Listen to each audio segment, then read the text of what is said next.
తన కుటుంబం కోసం ఎంత ఆలోచిస్తానో ఎస్సీ ఎస్టీల అభివృద్ధి కోసం కూడా అంతకంటే ఎక్కువగా ఆలోచిస్తానని అన్నారు ఏపీ సీఎం చంద్రబాబు నాయుడు.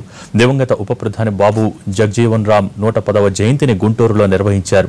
కొందరు రాజకీయ లబ్ధి కోసం దళితులను విడగొడుతున్నారన్న బాబు తాను అందరికీ న్యాయం చేయాలన్న తపనతో పనిచేస్తున్నట్టు చెప్పారు. అలాగే కొన్ని కారణాలతో మైనార్టీలకు ప్రస్తుతం మంత్రి పదవి ఇవ్వలేకపోయినా వారికి న్యాయం చేస్తానని హామీ ఇచ్చారు. అన్ని కులాల్లో గాని అన్ని ప్రాంతాల్లో గాని మతాల్లో గాని సమర్థవంతమైన నాయకత్వం రావాలి. షెడ్యూల్ కులాల్లో నేను చాలా స్పష్టంగా హామీ ఇస్తున్నాను. మాలా మాదిగా మిగిలిన ఉపకులాలు ఉన్నాయి. ఎవ్వరికీ అన్యాయం జరగదు.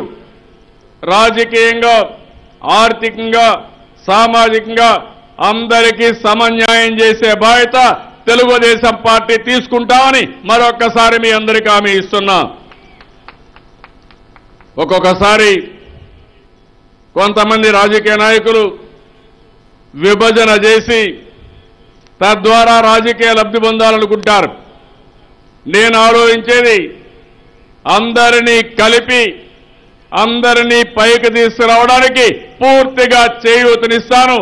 నా కుటుంబం కోసం ఎట్లయితే ఆలోచిస్తానో దానికంటే ఎక్కువగా ఎస్సీ ఎస్టీల కోసం ఆలోచిస్తానని చెప్పి కూడా నేను మీకు తెలియజేస్తున్నాను. ఈ రోజు కొన్ని కారణాల వల్ల ఒక మంత్రి ఇవ్వలేకపోయాను కానీ ఆ పోర్ట్ఫోలియో నా దగ్గరనే పెట్టుకుని మైనారిటీలకు పూర్తిగా న్యాయం చేసే బాధ్యత ఈ ప్రభుత్వం తీసుకుంటున్నాం.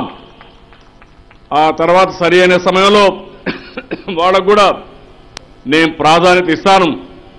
రాబోయే రోజుల్లో ఏ విధంగా వాళ్ళని గౌరవించాలనో నాయకత్వాన్ని పెంచాలనో పెంచుతామని చెప్పి కూడా నేను మీకు తెలియజేసుకుంటున్నాను.